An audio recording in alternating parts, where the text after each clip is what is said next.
Abonnez-vous à la chaîne pour voir les dernières vidéos.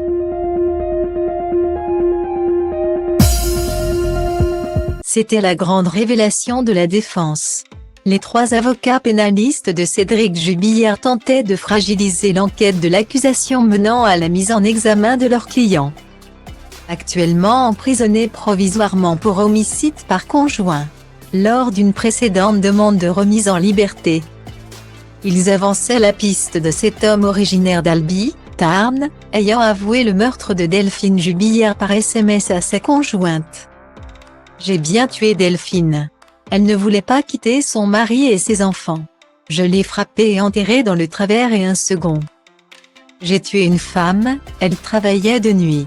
Elle n'a pas voulu quitter son mari pour moi. Je ne suis pas fier, je vais mettre des fleurs sur son corps et basta », lisait-il. Maître Jean-Baptiste Allary, l'un des 3 avocats de Cédric Jubillard, déplorait alors que les enquêteurs n'aient pas auditionné la compagne de cet homme. Dans une interview à Femme Actuelle parue le 1er septembre 2021, Maître Allary change de version concernant ce suspect éventuel.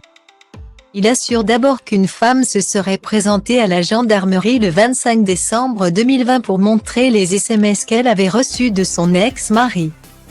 Elle a été auditionnée, assure-t-il cette fois.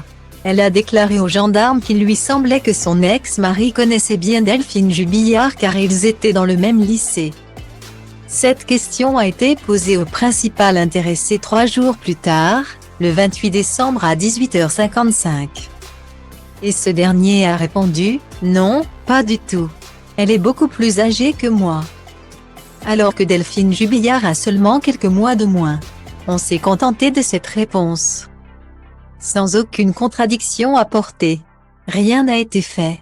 Aucune perquisition, rien. Guillemets.